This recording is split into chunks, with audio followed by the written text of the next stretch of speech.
Hola chicos, ¿cómo están? Espero que se encuentren muy bien, que estén resguardados en su casa. Sé que ya ha pasado casi más de un mes desde que esto de que sucedió la cuarentena, la contingencia, etc. Pero bueno, también les quisiera comentar que he tenido un poquito de problemas con respecto al internet y a las grabaciones. Bueno, muchas cosas. Internet, grabaciones, almacenamiento, subidas, bajadas, etcétera. Entonces, perdón por no haberles completado o subirles más videos después de la vez pasada, pero no me siento tan mal porque tanto Roger como Arturo las han estado compartiendo algunos ejercicios de cómo se hacen este tipo de integrales, que eran integrales de línea para funciones reales. El día de hoy, este video está destinado para terminar esa sección que corresponde a las integrales de línea para funciones reales y le daremos paso a las funciones de línea, a las integrales de línea, pero para funciones sobre campos vectoriales. ¿De acuerdo? No es, aunque el nombre es muy redundante, realmente el concepto no es tan complicado. Ya lo veremos en el próximo video. Y para poder terminar, nada más voy a retomar tantito lo que nos quede, en lo que me quedé en en el video pasado, que decíamos que aunque de momento no tenía mucho que ver, había una pequeña propiedad que decía que si yo tenía una función que iba de un intervalo AB a otro intervalo CD, que era derivable y era biyectiva, había únicamente dos tipos de funciones, o podía caracterizarlas y separarlas en dos casos. El primer caso es cuando yo tengo una función de estas características en el cual su derivada es positiva. Derivada positiva me implicaba que era creciente, obviamente, y que por lo tanto, dado que se trata de una función biyectiva, la A debe de mandarlo a C y la B debe de mandarlo a D, ¿de acuerdo? El otro caso era cuando una función de este tipo, su derivada era negativa, ¿de acuerdo? Entonces había dos posibles casos. Una es que correspondía a que era decreciente y en ese caso sucedía que la alfa aplicado a A nos mandaba hasta D y la B y la alfa aplicado a B nos daba a la C. Eran los dos únicos casos que podían suceder para cualquier función de aquí a acá que fuera derivable y que fuera biyectiva. Yo les decía que tal vez no sea un concepto como que muy... que tenga mucho que ver con lo que estamos viendo, pero ya verán por qué, porque sí es necesario. ¿De acuerdo? Voy a borrarlo. Lo dejé simplemente para que retomemos y podamos continuar desde donde nos quedamos, pero es muy importante que tomen en cuenta esto. Es decir, tengo dos funciones, la única posibilidad es que sea creciente o decreciente y estos dos casos tienen que ocurrir. ¿De acuerdo? Y lo que nos habíamos quedado en el video pasado era poder probar que cuando yo tenía que calcular la masa de un alambre y lo hacía mediante una parametrización, podía suceder que otra persona consiguiera otra parametrización. Y lo que decíamos es que sin importar la parametrización que nosotros tengamos, la integral de línea nos tendría que quedar exactamente lo mismo, porque al final el concepto que está detrás de eso, que es la masa o el área, es la misma. ¿De acuerdo? Perdón por los ruidos de fondo, pero continuamos. Voy a escribir la proposición y es con la que vamos a cerrar esta parte. Y dice lo siguiente. Proposición.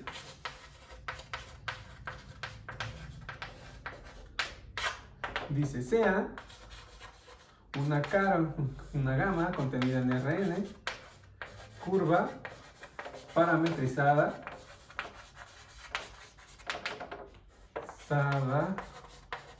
por dos funciones. O sea, tengo una misma curva, que puede ser algo así, y que esa curva, que es una curva suave por pedazos, está parametrizada mediante dos funciones. Parametrizada quizás por gamma, que va de un intervalo A, B a Rn, con todas las propiedades que tiene que cumplir, y otra delta, que va de otro intervalo C, D a Rn. ¿De acuerdo? Entonces, y que esta curva que está parametrizada por estas dos funciones, es decir, esta misma curva la estoy obteniendo con gamma y esta misma curva la estoy obteniendo con delta. Es decir, tengo dos maneras de poder construir esta curva. ¿De acuerdo? Entonces, si existe, que siempre lo existe, nosotros podemos dar sin ningún problema una función que va de aquí a acá, una función alfa que va del intervalo A, B a C, D, que sea inyectiva, perdón, que sea biyectiva,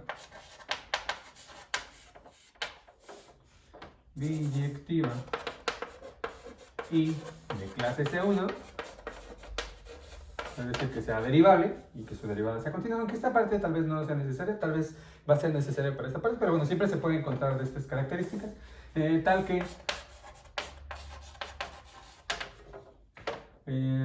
gamma es igual a alfa compuesta con delta. Entonces la integral de línea de una función escalar, bueno, déjenme borrar esto, perdón. Y tengo una función de densidad, una función que está definida sobre gamma, conjunto de un abierto en Rn a R, una función continua, una función que nosotros hemos llamado siempre una función de densidad. Entonces sucede lo siguiente.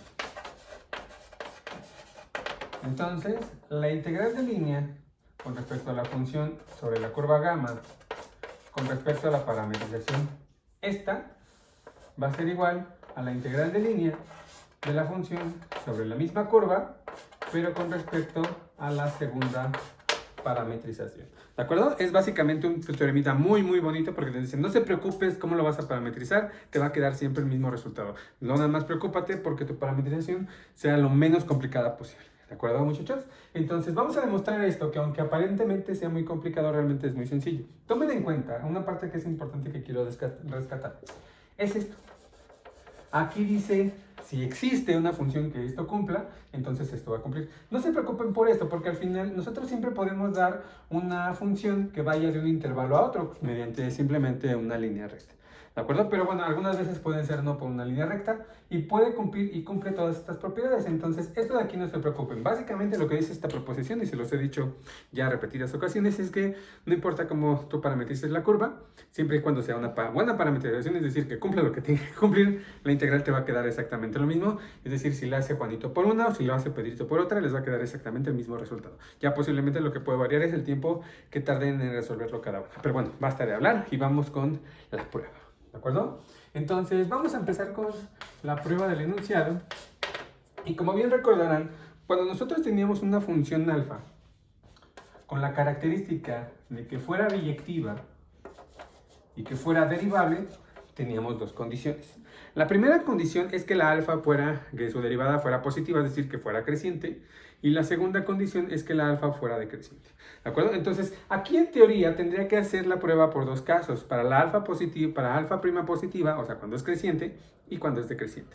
Y yo no voy a hacer eso porque voy a ver otras cositas más en este video que quiero abordar, pero la prueba es exactamente la misma. Y para que vean que, que voy a irme por la parte difícil, vamos a probar el caso en donde la derivada sea negativa. Entonces, vamos a hacer esta prueba.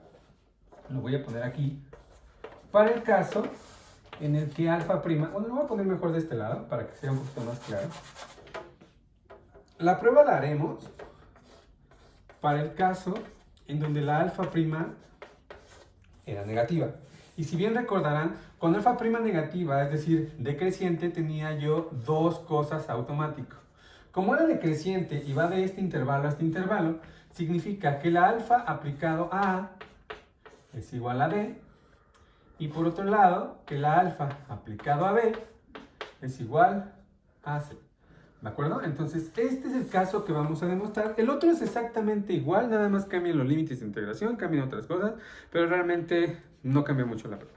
¿De acuerdo? Entonces, sí, ya sé que tengo estas dos cosas y, ojo, también estoy diciendo que la alfa prima es negativa. ¿De acuerdo? Entonces, vamos a empezar. Voy a empezar yo con la parte izquierda y vamos a tratar de llegar a la parte derecha. Entonces, la parte izquierda me dice que tengo que calcular la integral de la función de densidad sobre la curva gamma con respecto a la primera parametrización, que es esta de aquí. ¿De acuerdo? Entonces, según la definición, repito, según la definición de integral de línea para funciones reales, dice que esto es igual a la integral desde A hasta B. ¿De acuerdo? La curva gamma va del intervalo A, B, en donde aquí va la f compuesta con gamma aplicado a t. ¿De acuerdo? Y aquí va la derivada de gamma prima de t. ¿De acuerdo? Entonces, vale, hasta aquí nada más vamos bien, estamos aplicando la pura definición y lo que vamos a hacer a continuación es recordar lo siguiente. ¿De acuerdo? Lo siguiente que vamos a hacer es recordar que la gamma se obtenía mediante delta compuesta con alfa. Es decir, gamma es una composición. ¿De acuerdo? Entonces, como gamma es la composición de delta y alfa, significa que la derivada de gamma será igual, según la regla de la cadena, a la derivada de delta aplicado con alfa por alfa prima. ¿De acuerdo, muchachos? Esa parte es lo que vamos a hacer, bueno, es lo que vamos a cambiar en esta parte y vamos a ver cómo es que funciona todo. ¿De acuerdo? Entonces, ok. En lo siguiente vamos a hacer esos cambios, entonces significa que aquí va a quedar la integral desde a hasta b de f. Gamma la voy a cambiar por esta expresión, que es delta compuesta con alfa de t. Aquí voy a cambiar esta de aquí, que es esta parte. Voy a poner la norma, aquí voy a poner delta prima compuesta con alfa de t por alfa prima de t de t. ¿De acuerdo? Entonces, el siguiente paso ahora es fijarnos, tratar de desarrollar esta parte. Tomen en cuenta que aquí, en esta sección, está calculándose la norma de una multiplicación. Este de aquí es un número real, mientras que esta es un vector. Entonces, esta parte, estoy calculándole la norma a un vector, que es esta primera parte, multiplicado por un escalar, que es esta segunda parte. ¿De acuerdo? Entonces, según las propiedades de la norma, me dice que esto es igual a b por la norma, por el valor absoluto. Perdón, esto es igual. Disculpen. Esto es igual al valor absoluto del escalar multiplicado por la norma del vector. Y lo vamos a aplicar en esta parte. ¿De acuerdo? Entonces, si lo aplicamos ahí, significa que esto nos va a quedar la integral desde a hasta b de la f compuesta con delta aplicado a alfa. ¿De acuerdo? Lo voy a sacar, que sería el escalar. ¿De acuerdo? Aquí sería la norma, perdón, el valor absoluto de alfa prima de t por la derivada aplicado a alfa de t. 1, 2, 1, 2 y 0. ¿De acuerdo? Aquí me voy a dar el siguiente lujo. Obviamente ustedes tienen la oportunidad de regresar en el tiempo con el video. Observen esta parte. ¿De acuerdo? Aquí yo tengo el valor absoluto de alfa prima.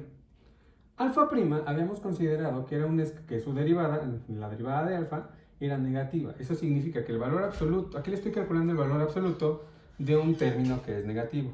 Entonces, según las propiedades de valor absoluto para términos que son negativos, esta parte la puedo intercambiar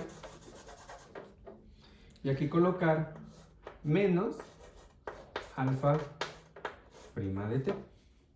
¿De acuerdo, muchachos? Aquí lo siguiente que vamos a hacer, sí, yo sé que esto está muy complicado, ya al final sí aparece la delta, pero aparecen muchas cosas muy complicadas. Entonces, lo siguiente que vamos a hacer es esto. ¿De acuerdo? Voy a borrar esta parte, ya no la voy a necesitar por el momento. Y lo que vamos a hacer a continuación es el truco grande, es el truco pesado para poder hacer que esta cosa se vea mucho más sencilla. Okay. Lo que vamos a hacer aquí es un cambio de variable. Voy a poner a u, que sea igual a alfa de t. ¿De acuerdo? Voy a hacer ese cambio de variable. La u la voy a cambiar por simplemente alfa. Entonces, si nosotros hacemos la derivada, del lado izquierdo nos quedará du y del lado derecho nos quedará la derivada de alfa con su respectivo d. ¿De acuerdo? Es decir, aquí ya podremos cambiarle la u. Esto va a ser u' junto con y en esta parte ya veremos cómo nos cambia. Vamos a ver cómo es que se cambian los límites de integración. Tomen en cuenta esta parte. Cuando la t vale a, cuando la t lo cambio por a, déjenme ponerlo aquí.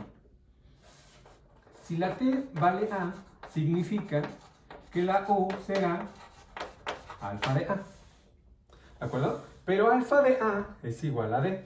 Entonces significa que esto es d. ¿Qué pasa ahora cuando t toma el valor del extremo superior, que es del límite superior, que es la b? Entonces, si le pongo la b, significa que la u va a ser alfa aplicado a la b, y retomando las condiciones que satisfacía la alfa, significa que esto será igual a la c. ¿De acuerdo? Esto lo hicimos para saber cómo cambian estos límites de integración. Este alfa, según lo que acabamos de hacer, va a ser u. Esto va a ser junto con junto con va a ser du. y esta parte es otra vez U. Haciendo el cambio respectivo en cada uno de los términos que acabamos de hacer, esto nos queda menos, lo voy a poner aquí, la integral, la A, cuando nosotros hicimos el cambio dijimos que ahora este es D, la B, cuando nosotros hicimos el cambio nos quedó la C, aquí queda la F, aquí queda la delta, se está aplicando con la variable U, esta parte, el menos ya lo sacamos, este con este dijimos que se llamaba DU, y dentro de la norma se sigue quedando la derivada aplicado con la variable U. Si se dan cuenta, aquí ya nos quedó bastante bonito. Esto de aquí es el intervalo, que es desde el de C hasta D, pero nos quedó al revés. Es decir, el límite superior del intervalo es D, que aparece abajo, y el límite y el extremo izquierdo del intervalo nos aparece arriba. Entonces vamos a hacer el cambio y vamos a pagarlo con este menos, ¿de acuerdo? Si nosotros hacemos este cambio y lo pagamos con este menos, significa que aquí nos va a quedar la integral, ya nos queda aquí abajo el extremo izquierdo, arriba el extremo derecho, el menos ya lo pagamos, aquí nos va a quedar F, la composición con delta con la variable U, y aquí nos va a quedar la derivada en norma compuesta con la variable U.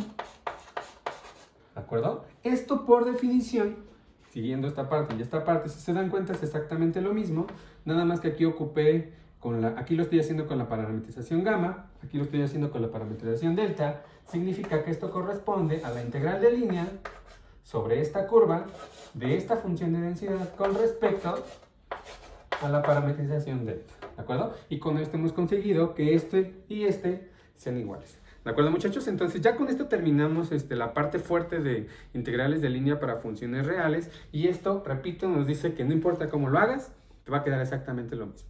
¿De acuerdo, muchachos? Ya saben, si tienen alguna duda, por favor escríbanlo en los comentarios.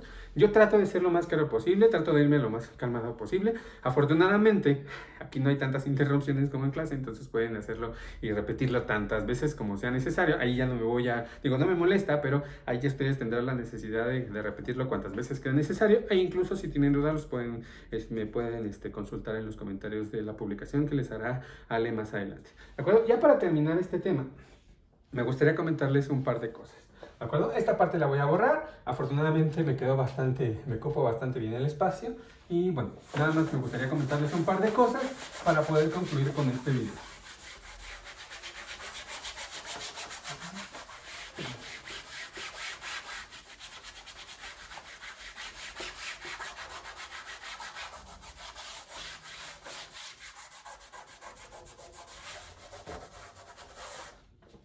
Esto tiene que ver con respecto al orden de una nueva parametrización, ¿de acuerdo? Tomen en cuenta, perdón, es una desventaja. Ya veré después cómo puedo evitar videos y poder que esto quede un poquito más simplificado, pero bueno, les decía yo dos cosas. Lo primero, ya para terminar esta parte. Nosotros estamos dando la parametrización de un cable, de una curva, ¿de acuerdo? Lo estamos haciendo con una parametrización gamma que va del intervalo A, B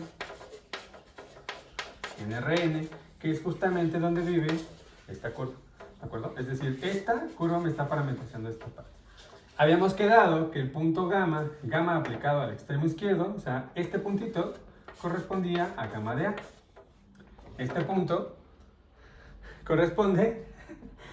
este punto final corresponde a gamma de B. Se supone que la parametrización gamma debe ser una función que es inyectiva. Eso intuitivamente lo que me está diciendo es que si empiezo aquí y termino acá, estoy siguiendo una orientación, ¿de acuerdo? Estoy yéndome de esta forma, ¿de acuerdo? Entonces, vale, puede suceder también que nosotros tengamos una función alfa que vaya de un intervalo A, B a un intervalo C, D, que nos vuelva a parametrizar mediante una curva delta que vaya de C hasta D a Rn, y esta curva nos vuelve a parametrizar la misma, y esta función me vuelve a parametrizar la misma curva, que es básicamente lo que hemos platicado. Habíamos quedado que una función con una característica de este estilo, que al componerla con esta me dé esta de aquí, es decir, estamos suponiendo que esta curva gamma satisface lo que decía la proposición anterior, que gamma la puedo conseguir mediante alfa compuesta con delta. ¿De acuerdo? Entonces, para esta función habíamos quedado que se cumplían o habían dos hipótesis. La primera hipótesis es que la alfa aplicado a A fuera igual a C y la alfa aplicado a B fuera igual a D. ¿De acuerdo? Eso me dice, en otras palabras, es que la delta aplicado a la C coincide con la gamma aplicado a la A. ¿De acuerdo? Haciendo un poquito de cuentitos.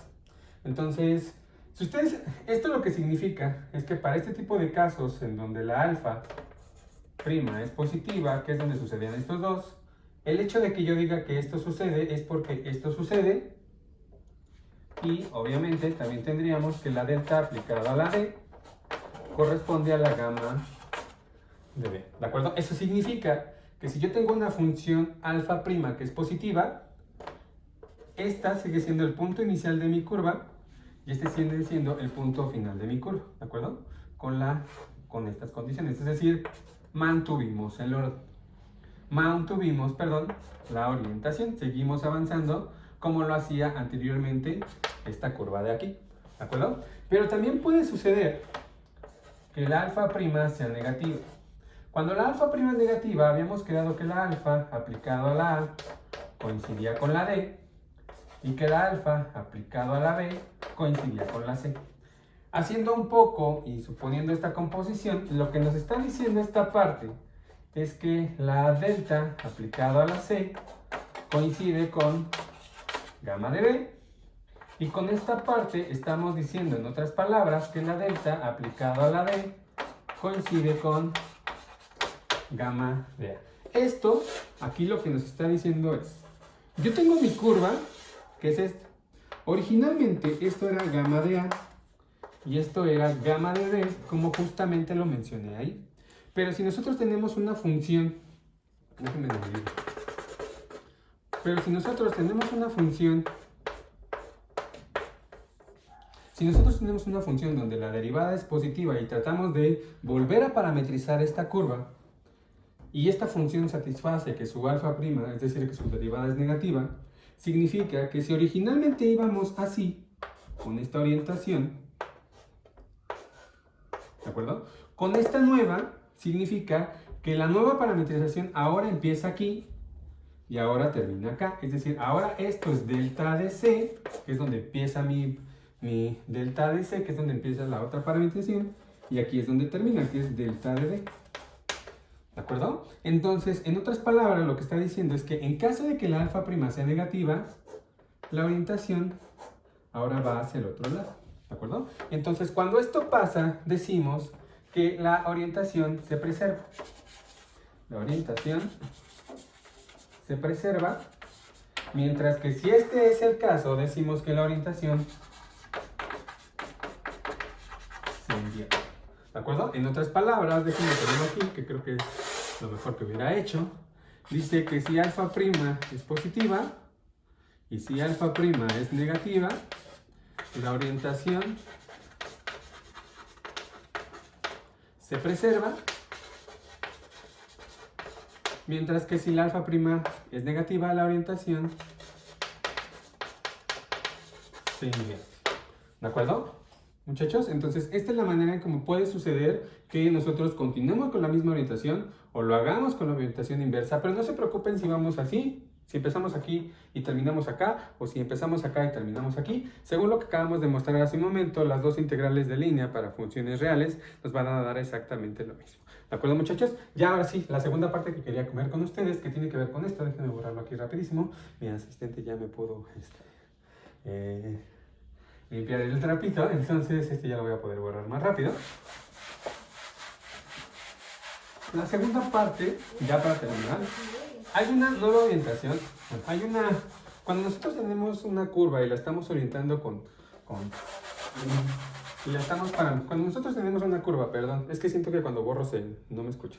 Cuando nosotros tenemos una curva que está parametrizada con una gamma, nosotros podemos dar en automático una misma que la recorra en sentido contrario. ¿De acuerdo? Ese sentido contrario la podemos encontrar muy fácilmente. ¿De acuerdo? Y la manera en cómo se hace es la siguiente. Yo sé que esta alfa va de A, bueno, va del intervalo A, B, empieza aquí y termina acá. La otra, esta es una notación. Hay otra parametrización de esta curva que me la recorre en sentido contrario. ¿De acuerdo? Entonces, en sentido contrario, que es justamente lo que hace aquí, significa, vamos a dar una función que vaya de alfa, una función alfa, que vaya del intervalo A, B, no sé cuál sea esta, y que caiga, en el mismo intervalo A, B. ¿De acuerdo? Pero si nosotros queremos que esta orientación se invierta, lo que vamos a hacer es, pues necesitamos que como la orientación se invierta, significa que la derivada sea negativa, y si yo quiero que mi derivada sea negativa, significa que quiero que vaya decreciendo.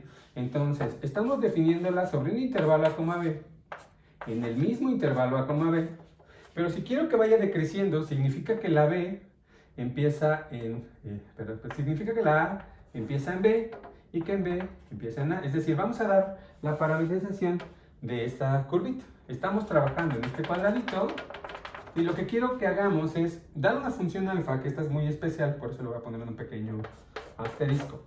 Una función muy especial que haga que alfa de A lo mande a B y que alfa de B lo mande a A.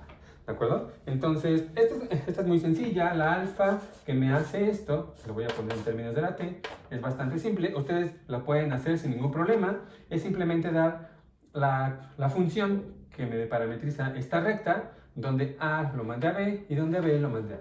Y la parametrización que les queda es es B más A menos B. Si ustedes observan aquí, si la t toma el valor de la A, me va a quedar A menos A, que es B, que es justamente este extremo. Y si la t toma el extremo derecho, que es la B, sería B menos B, que es 0, más A, que es A. Entonces, esta es la parametrización, le voy a poner este disco de notador, que lo que me hace es invertirme, porque al final, si se dan cuenta, la derivada de esta segunda es igual a menos 1, que es negativa, y por lo tanto, esta es negativa, y por lo tanto me invierte el orden. ¿De acuerdo? Nada más para rematar, ya lo había dicho, pero alfa prima aplicado a A es igual a B, alfa asterisco aplicado a B es igual a A, su derivada es negativa. Entonces, la nueva parametrización, la que se obtiene con la composición de alfa estrella junto con gamma, esta es una parametrización muy especial. Es la misma, la estoy recorriendo con los mismos valores del intervalo A, B, que fue con la que yo empecé, pero esta nueva parametrización no me la está indicando o no me la está orientando de esta forma. Según estas condiciones, esta nueva me la está orientando al revés. ¿De acuerdo? Porque su alfa es negativo. Me está dando los mismos valores, estoy manteniendo el intervalo, que posiblemente eso sea una de las cosas a destacar. Estoy manteniendo el mismo intervalo, pero lo único que está haciendo esta nueva parametrización es recorrer la misma curva, pero en sentido contrario. ¿De acuerdo? Es decir, esta de acá, esta nueva, me la está recorriendo así. ¿De acuerdo? Esta nueva parametrización tiene un nombre muy especial. Y la manera como nosotros lo vamos a denotar, repito, esto es notación, esto es igual a menos gamma. Entonces, cada vez que ustedes vean este símbolo que es gamma, que es su parametrización, este menos lo que significa es que estoy recorriendo la misma curva, solo que en sentido contrario. ¿De acuerdo, muchachos? Entonces, repito, es solamente pura notación, se obtiene de esta manera mediante una función bastante sencilla. Si se dan cuenta, es una función biyectiva y de clase C1, etcétera, etcétera, etcétera. Tiene muchísimas propiedades, pero bueno, las que me interesan son esas dos. Ya con esto terminamos con la parte de funciones de integrales reales, integrales de línea sobre funciones reales. Ya el próximo video lo haremos trabajando sobre funciones integrales de línea para campos vectoriales. ¿De acuerdo, muchachos? Entonces, espero que haya quedado todo claro. Recuerden, si tienen cualquier duda, comentario, sugerencia, o cualquier cosa que quieran platicarme, lo pueden hacer en los comentarios. Correo ya sea a Roger, a Arturo, a Ale o a mí. ¿De acuerdo, muchachos? Necesito que nos escriban para saber cómo van avanzando. Y, pues bueno, mucha suerte en su examen, mucha suerte en su examen en general. Y nos vemos. Hasta luego, chicos. Cuídense.